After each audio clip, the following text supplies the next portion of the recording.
A lot of people are just unclear about their target audience. Give us your best advice in terms of understanding how to find out who your target persona is or buyer persona is. You literally can look at your last 50 customers. From those last 50 customers, it's no longer guesswork. You can now find what your ICP is.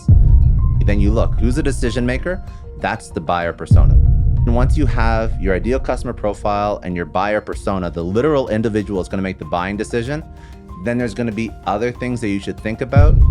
Let's talk about pricing. What's your favorite strategy for pricing? I would usually break any sort of sales process into a discovery and then a demo. I wouldn't actually disclose pricing until I have a really good understanding of what that person needs. The worst thing you can do is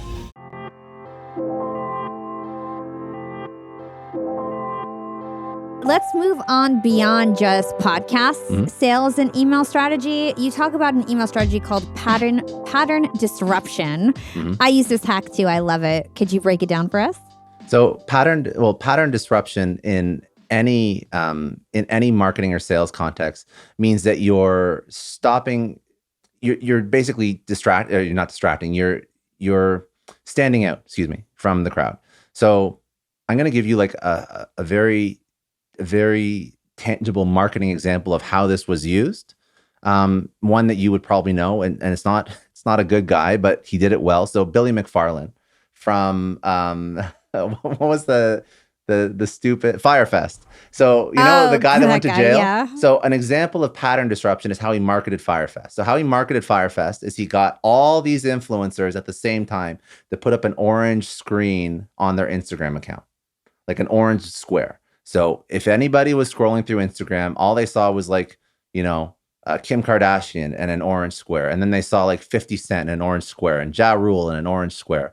And that's pattern disruption. That's the concept of pattern disruption. So this is like, you can use it for email, but you can literally use it for quite literally anything. So if you're trying to apply pattern disruption to an actual email that goes out to somebody, you just want to make sure your subject line doesn't look like every other subject line. It's very simple. I've had good open rates with hey and then the person's name.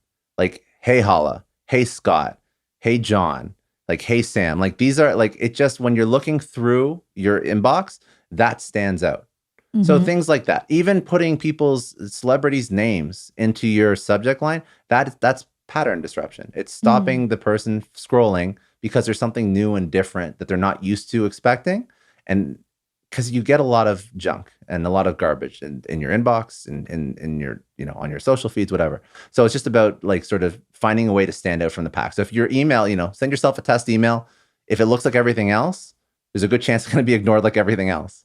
So you got to find a way to make it stand out. Something that we do at Yap is we'll send emails with no subject lines. Oh, that's good, actually. And then we'll also do emails that say like, it just says appropriate person ? That's good. So like, it makes it sound non-commercial, right? It makes it sound like it's coming from person. And then it's just wondering if you're the appropriate person to talk XYZ. And then they always respond because people want to be helpful. And they'll either say, no, here's the right contact, or no, I CC'd the right person. And it helps us get in contact. Or they'll be like, yeah, it's me. What's up? I love that. I've used that strategy. So I've never said appropriate person in a subject line, but a sales strategy that you can actually use to get to a decision maker is in the actual body of the email. This is no longer pattern disruption because technically once they're in the email, their pattern is not being disrupted per se, because it already has been if they've opened it. But what you can do is you can say, are you the correct person for such and such? Are you the correct person for making decisions about marketing spend or, tech purchases, whatever it is. And if you phrase it as a question, then the person will, similar to your experience, will say, no, I'm sorry, I'm not that person, but this person is CC'd, or please email this person. Like you get to, in a sales context, in a larger, say B2B sales, you have to get to the decision maker. And this is a really good way to get to the decision maker. And it's not just because you can't find their email, because I said before, you could find anyone's email online, but what it is the referral, which is stronger than you just like laser beaming into somebody's inbox with no context. Totally. Yeah. Yeah, I love that strategy. It really does help. So let's talk about LinkedIn sales strategy, because I know you're huge on LinkedIn. You have like 160,000 followers. A lot of people are trying to sell on LinkedIn. As you probably know, selling doesn't really work on the feed. You've really got to sell in the DMs. So I'd love to understand, what is your approach for selling on LinkedIn? Is it similar to email, or how would you describe it? So when I run a sales campaign, and my background was enterprise B2B tech, it was SaaS or telco or hardware, but it was all tech. So the totality of the email or the sales campaign was, it was actually called a one to few and a one to many.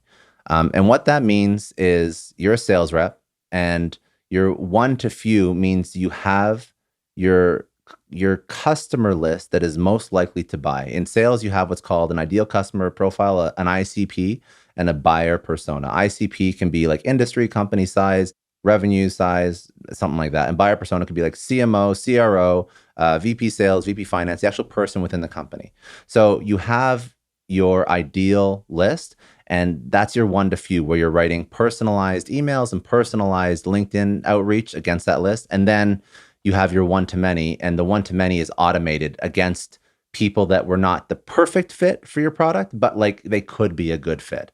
And that's where I would use automated tools. So I'm going to get to your question as to more specific for LinkedIn, but I'm just sort of outlining the whole sales strategy. So if I was going to use this strategy, I would be personally, as a sales rep, emailing with a sales intelligence tool, some personalized emails to my one to few list. And then I'd be using tools like Apollo or WeConnect to automate my email. Apollo is email automation and outreach and sequencing, and WeConnect is LinkedIn automation, outreach, and sequencing. This is like a very straightforward B2B sales process that you could literally emulate right now. So again, Apollo, WeConnect, plus then you're doing your outreach personally as well. And this type of strategy will work for literally any product as long as you identify your ICP and your buyer persona correctly.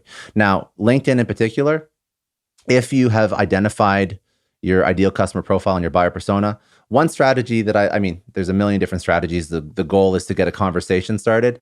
One strategy that I do use in LinkedIn, which actually I haven't used in a while, obviously, because I'm not selling B2B enterprise stuff, but it is a pattern disrupt, is actually to use video in DMs on LinkedIn.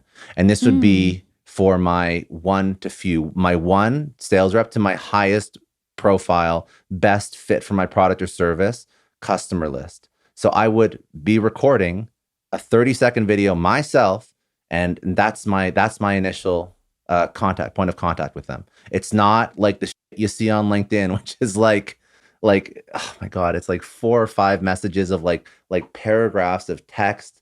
And it's like, hey, can I get a meeting? And then it's like, and you don't even answer. Then like a week later, it's like another paragraph of text ending with, can I get a meeting? That's no good. So if you're going to personalize it, you have to stand out, and you can stand out by referencing something that a machine wouldn't know. Like, for example, what their last tweet was and why it's so funny and relevant to you, and why you want to talk to them based on a problem that you've seen. For example, maybe you saw a news article about what their company's doing, and you want to unpack how your problem or your tech or your service can help solve that problem. You can do that with text, but if you do it with video, it's just a little bit more impactful. I also used video and email, but a lot of people are using video, and enough people are using video and email now. Not a lot, but enough where you see those little videos of somebody doing a screen record saying, I'm trying to sell you this product or service. In LinkedIn, it's still not used that much. And even myself, when I get a LinkedIn message, when I get a LinkedIn message at the video, I'll at least watch the video. When I get a LinkedIn message that is like 4 or 5 paragraphs of text, I delete it immediately. I don't even bother. So if your messaging is right, your ICP and your buyer persona are dialed in, you record a video, you make it relevant, meaningful, and it's not just boilerplate, and it's going to the right person, there's a good chance that that person will respond back. Or at least that person will be aware of who you are. And that's the objective. And then you can nurture them. But that would be my recommendation for selling like a high ticket item through LinkedIn. Love it. I love the video tip and the DM strategy. It's a really, really good one. So let's talk about ICP and buyer's persona really quick, because having the right audience is really important. A lot of people choose an audience that's like finding a needle in the haystack. They don't know how to find their audience in mass. A lot of people are just unclear about their target audience. So I'd love for you to like really break that down for us, and then also give us your best advice in terms of understanding, you know, if you've got it right, or how to find out who your target persona is or buyer persona is. Yeah. to find the ideal customer profile, day one, you're making a lot of educated guesses. I mean, you can look to the market. I mean, you can look at and do competitive research to what your competitors are doing, and you can see who they're targeting. But the ideal customer profile is, and by the way, this does not have to be just a B2B enterprise thing. This is just, again, to your point, the audience that you're selling to.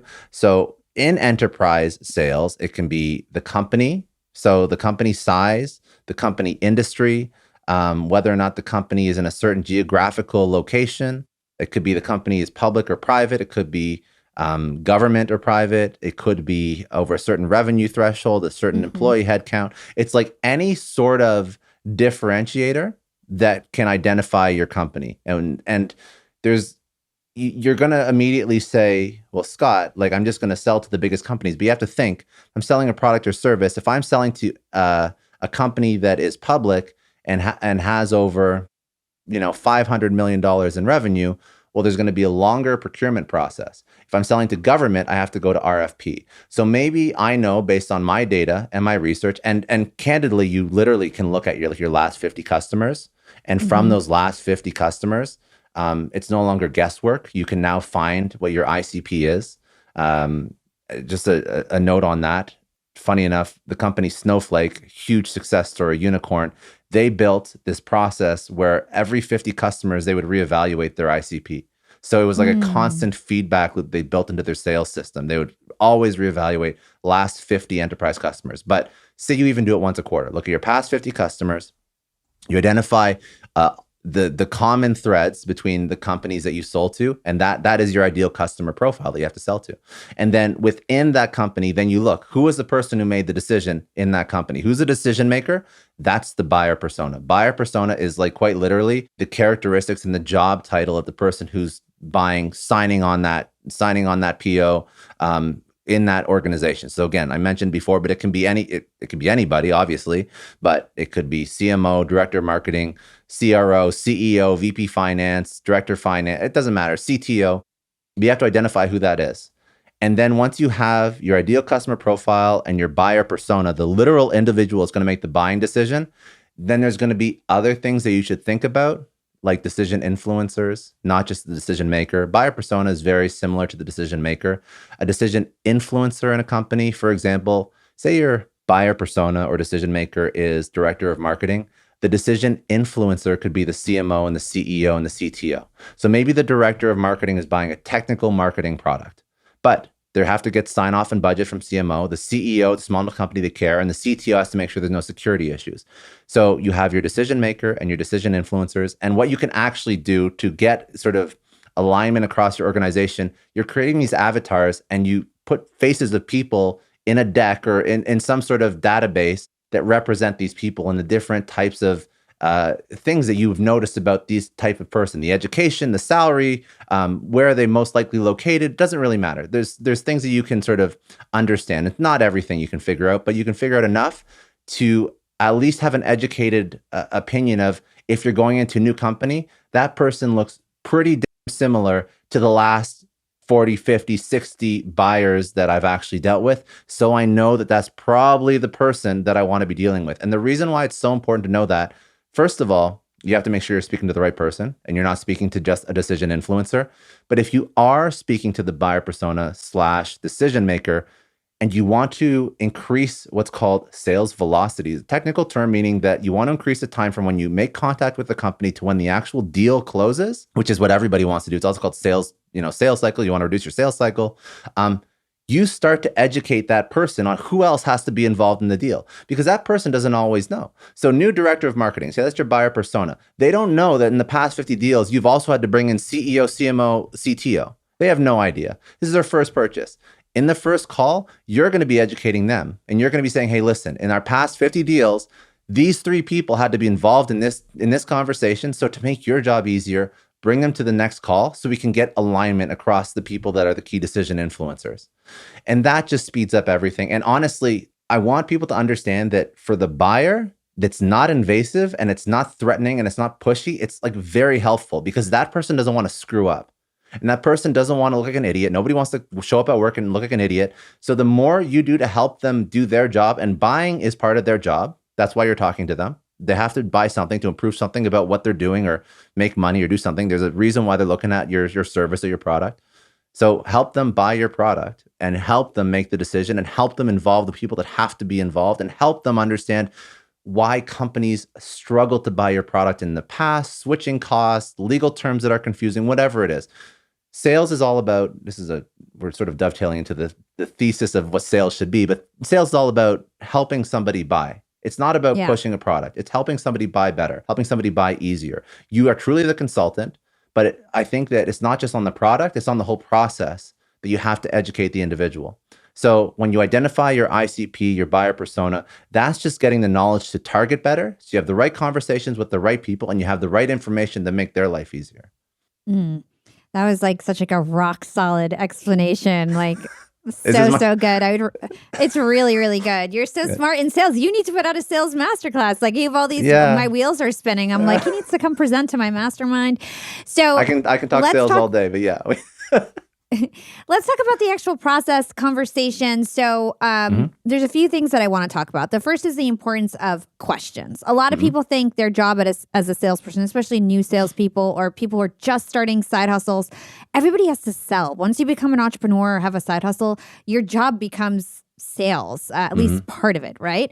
And so a lot of people make the mistake that they think they have to be the one talking the most on their sales calls, when in fact you really should be listening and asking the right questions. So can you talk to us about the importance of asking the right questions and any of your philosophies around that?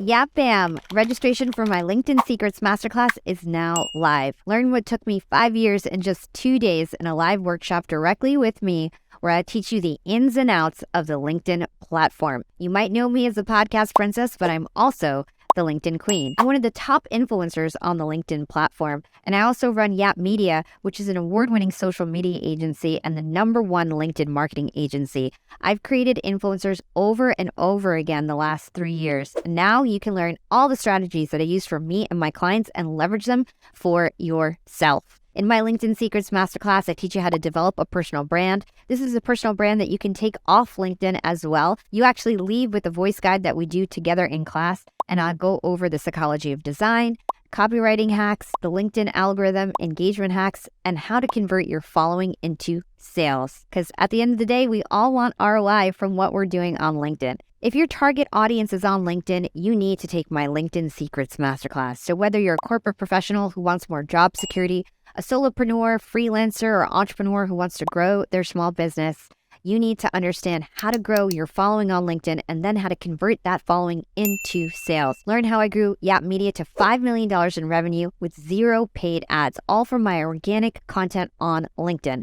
I credit LinkedIn to all of my success. Honestly, I wouldn't have this top podcast, I wouldn't have my company and my big team if it wasn't for LinkedIn. So if you want to learn more about my LinkedIn Secrets Masterclass, you can go to yapmedia.io/course and use code MASTERCLASS for 25% off.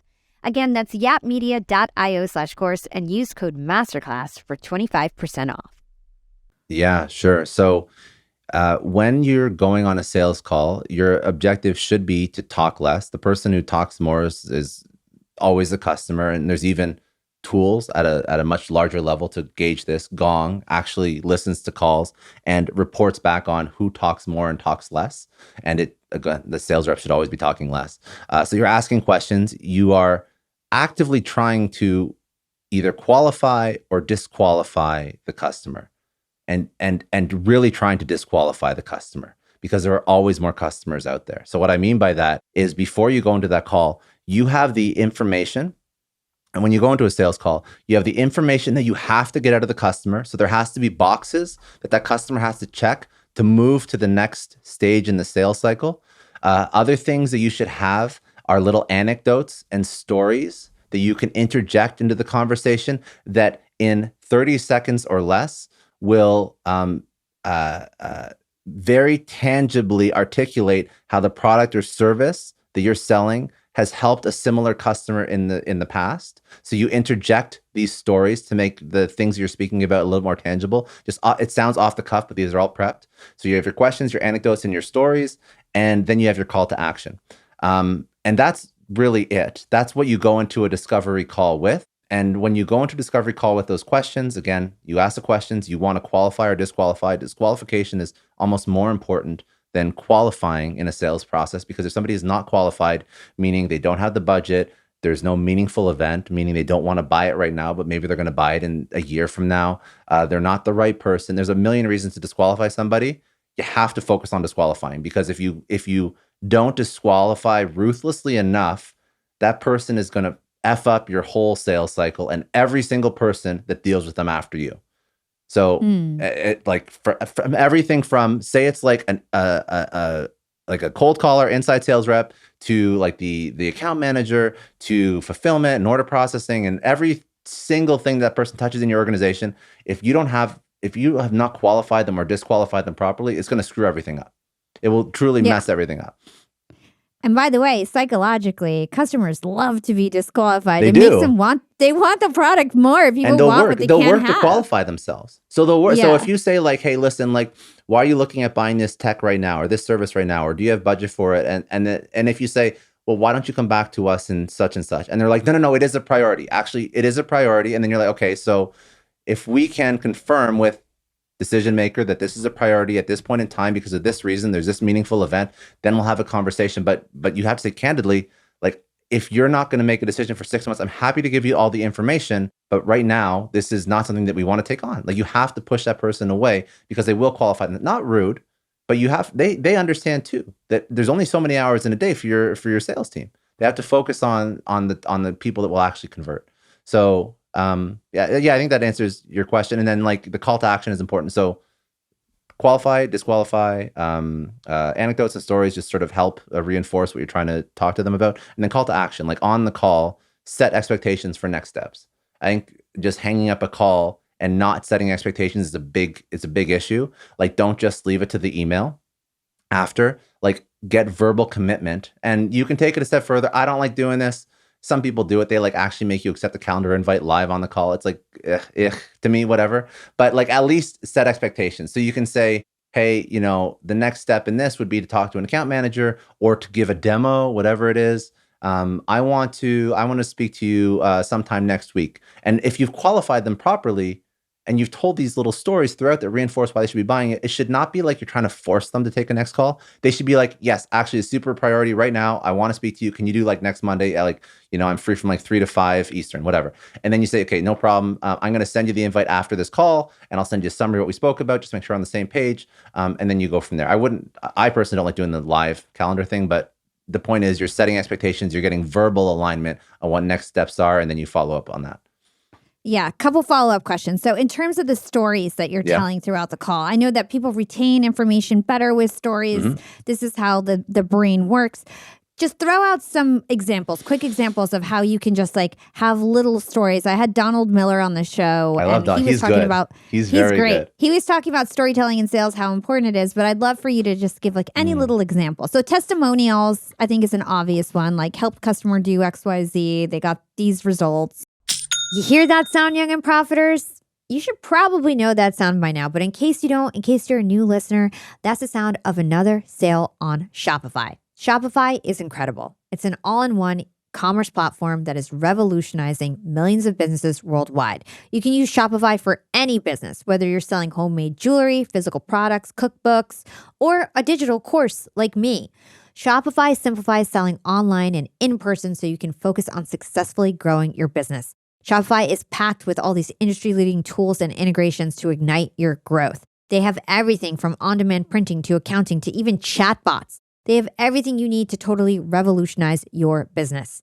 And running a business means that you need to get all the insights you need wherever you are. Shopify has a dashboard that you can log into, and you can see all your analytics. You can manage orders, shipping, payments from anywhere, no matter where you are. Shopify covers every sales channel as well. So whether it's an in-person POS system and you're selling something in person, or an e-commerce platform, they even sell across social media like TikTok, Facebook, and Instagram. And thanks to 24/7 help and an extensive business library course, Shopify is there to support your success every step of the way. So I actually personally use Shopify. I love Shopify. I've been using it for over 6 months now. And I launched my LinkedIn Secrets Masterclass using the Shopify platform. And it was super easy to use. It took just a couple days to turn out my website. We have a back end and a really nice looking front end. And we've already made over $200,000 leveraging Shopify's capabilities to sell my masterclass.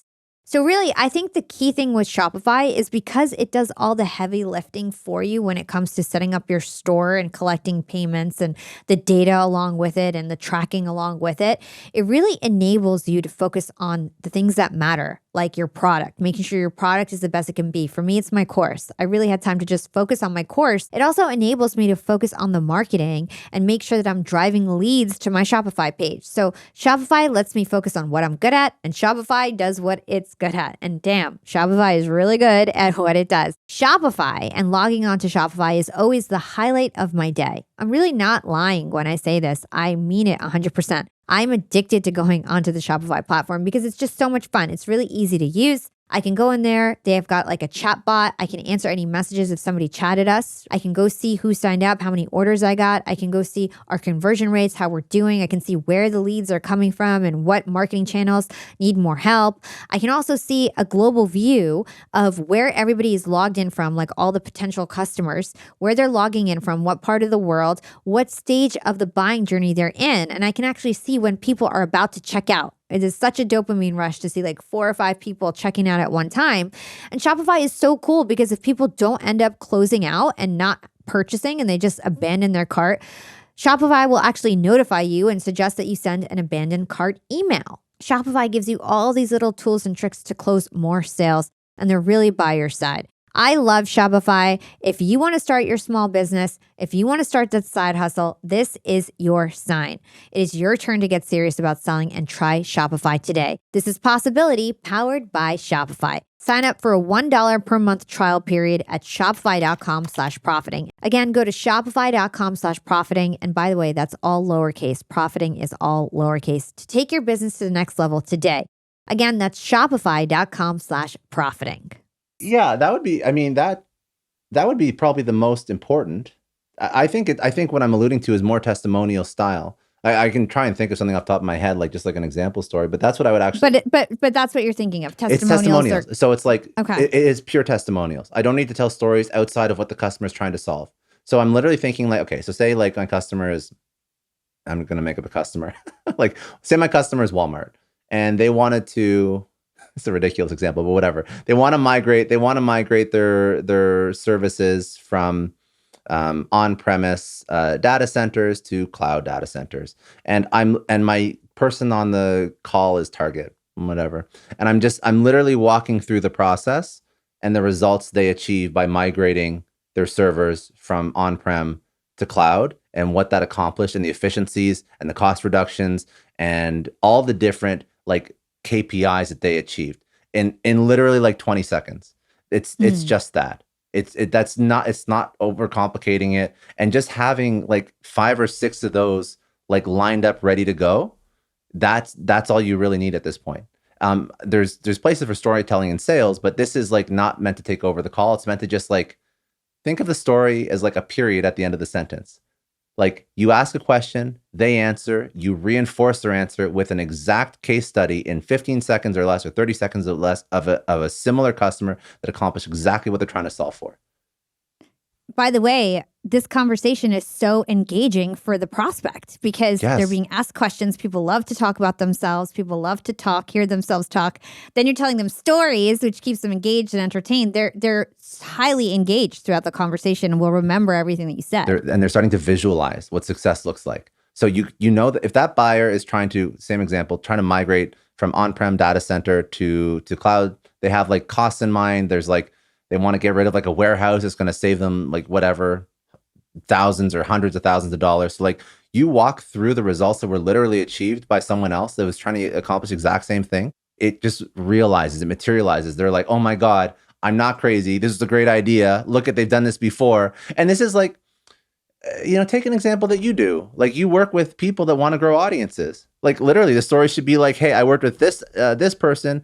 We grew them from this to this. They closed this much business. They got in this magazine. Like it's so easy to put these and plant these ideas because then it makes it real. Because then that person, the customer, is going to hear that story. It's going to stick in their brain because there's a reason. And you can listen to another one of Hala's podcasts as to why stories stick, but it's going to stick in their brain and they're going to go look at it. And they're like, oh, they're going to look at one of Hala's clients and be like, look at what they've accomplished. And Hala, don't lie. Like if it's like public stuff, like you have to tell the truth. Like if this person was like in Forbes or whatever, or got their podcast to this ranking, they're going to go check it. They're going to be like, she's a real deal.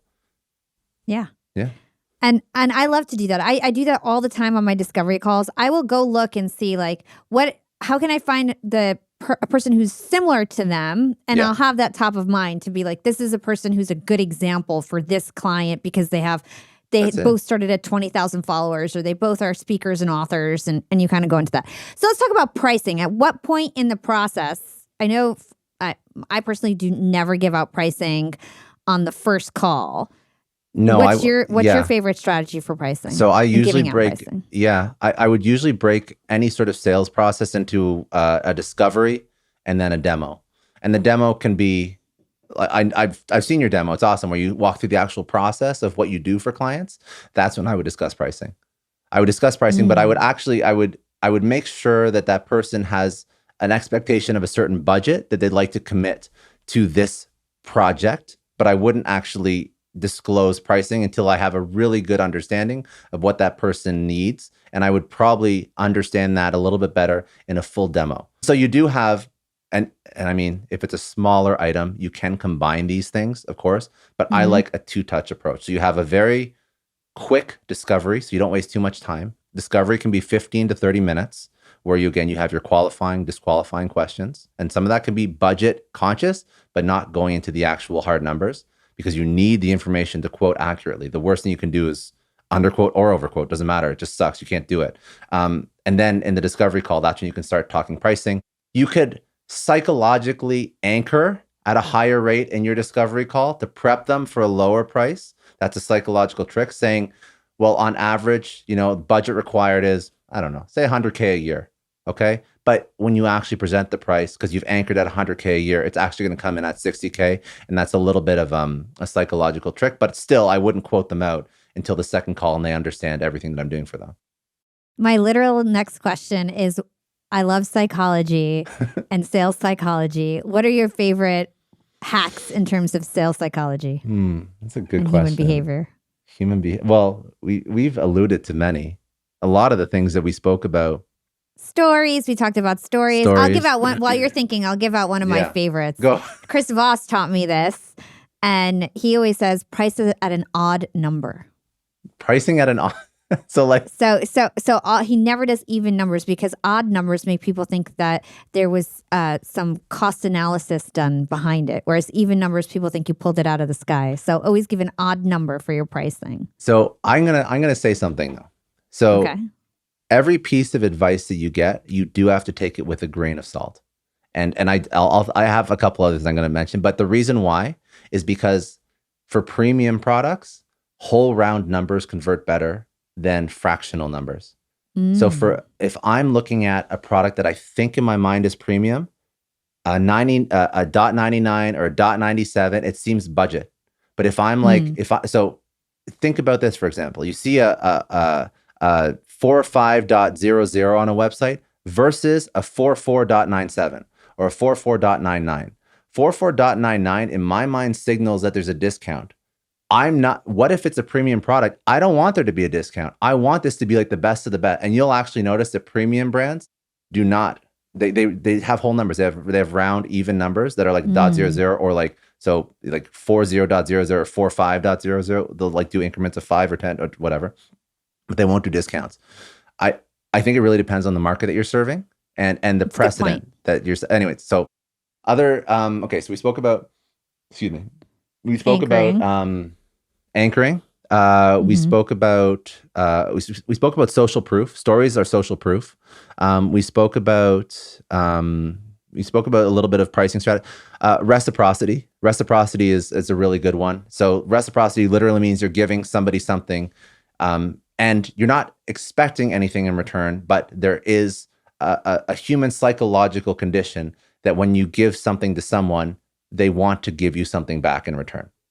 So, I mean, this is what you see. Content is reciprocity to a certain degree. White papers, YouTube videos, all of that is some level of reciprocity. Take it way back in my career, a very simple example. When I started working in telco, like for the first year, was dealing with cell phones. I started in a mall, and then I moved into corporate, and I worked my way up. But I started like selling cell phones in a mall, and the people that I convert and like close deals on were the ones that came in with like a broken phone and they couldn't fix it. And then I fixed it, and then I still bought a new phone. It's like, it's so simple. Like, you fix the problem, or you give them a solution, or you point them in the right direction, or you do as much as you can for free, and then they'll always come back. So for you, if I was going to say, how do you incorporate reciprocity? I would give people free like LinkedIn audits, because you're not going to they're not going to do it themselves. You could literally give your LinkedIn masterclass for free, and then you can say, listen, this is everything you got to do. By the way, if you don't want to do it, here's my email. And you'd probably convert a significant amount of clients because they trust you now. And they're like, I'm not doing this for myself. Would you consider, so like the two-step discovery to demo? It's interesting that you say that, because when I do my discovery calls, I usually do the demo in the discovery call. The first 10 minutes, I'm doing discovery. Then I go into the demo. Then I do pricing on email. So very different, a little different than what you described. Would you consider that initial discovery call, which is basically all about the customer, a level of reciprocity, that you're giving your time just trying to figure out their problems and listening to them? Do you think that is reciprocity at all, or no? I'm just wondering. Yeah. I think it really depends how you show up and what you actually give them. I think it can be, if used properly. Yeah, for sure. Anytime you give value, it's going to be considered there's going to be a reciprocity component to it. So I would say, how do you give value in that 15 to 30 minute call? Find a way to do that. Like, I don't know what the answer is, but find a way to do that. Find a problem that your customer has that you can not completely, because you won't be able, if you're selling a service, you can't fix everything in a discovery, but you can, I mean, maybe you can point them in the right direction and help them educate themselves a little bit better. I would say, yeah, totally. Like, any point where you can provide value, like, take it 1,000%. You can even, this has actually helped me. When people use this on me, it helps me make a decision to go with them. When they tell me who their competition is and what I should be looking for in a good vendor, it's strange, but I always go back to the person that references that. Because I trust them the most. These are all like, not tricks. They're just like, these are things that just happen when you give to another person. People think they're tricks. They're not tricks. It's like, when I'm giving to someone else as much as I possibly can, like, things do come back. And, and I do believe, that's a great point. I've never thought about it like that, like explicitly, saying in this discovery call, it's an opportunity to give, but it totally is, and you should take it. Yeah. And I do like, the only reason why, by the way, to your point, why I like breaking up the sales process into 1 and 2 is because if I do 1 right, my 2 is personalized. I cannot ever do 1 and done personalized as much as I would love to. And then you give overload of information if you don't do it personalized, because I'm just like, this is all I do. And then the person's going to be like, okay, that's great, but like overwhelmed. Versus wedge strategy. Wedge strategy means you start with 1 product or service and expand wallet share, expand the amount of money over time the customer spends with you. Wedge strategy means you go in like super surgical, like super precision on like the thing they actually have to do right away. For your example, for you, like maybe they have to grow their podcast. You don't talk about anything else. It's like a footnote. That's it. But you talk about the one thing they got to solve for. You close that deal, and you then in 3 months, then they're super happy with you. Then you're converting all the other services at a much higher rate. And I don't know your conversion numbers at all, but I'm just saying, to me, that would make the most sense. Yeah. So I ask 2 questions at the end of my show to all my guests, Scott. And the first one is, what is one actionable thing our young and profiters can do today to become more profitable tomorrow? One thing that a young and profiter can do today, I would say, learn about the concept of leverage. I am a big believer in leverage. Leverage money, leverage people ethically, leverage systems and processes, leverage technology. Find a way to leverage it, because anyone that's ever built anything has leveraged and has not just done it themselves. And we spoke about many opportunities for leverage in this call right now, but everything that you do, you can leverage it to a degree and make your 1 input equal 10 output. So understand that concept and look for those opportunities. I mean, they're with talent, Upwork, TopTal, Fiverr. They're with even fractional talent in North America, hiring somebody part-time as a gig economy worker to fulfill a certain role in your company. Leveraging money. I don't love raising money, but if you have to, you leverage VC money. If you want to buy a business, we just touched on that, why you could buy a business versus start one. You could leverage the bank's money and get something that's already sort of built out and leverage that. Leverage tech, leverage AI, leverage automation tools, leverage. There's even tech that allows you to build out SOPs that will allow you to deliver those SOPs to your workforce that's based anywhere in the world that will allow you to leverage people. So like, look for leverageable opportunities. And I think that's like the number 1 trick that will really take whatever it is you're doing to the next level. And then the last question is, what is your secret to profiting in life? And this can be beyond just financial profiting, however you want to take it. It has to be beyond financial. Like I ask everybody, what does success mean, right? And it's always freedom. And I think that I do believe, I mean, maybe I've been indoctrinated with that answer because so many people have said it, but I think the goal should be to achieve freedom. And I think that what freedom means is what you're doing, whatever you want to work on. And I think that that's when you start profiting in life. When you start living life is when you feel a certain amount of energy and excitement in everything that you do. And again, it's agnostic of what you're working on. It could be charity. It could be family. It could be building a business. Like, it doesn't matter if it's classified traditionally as work or not work. It's that you have freedom in whatever it is you do, and that's when you're profiting.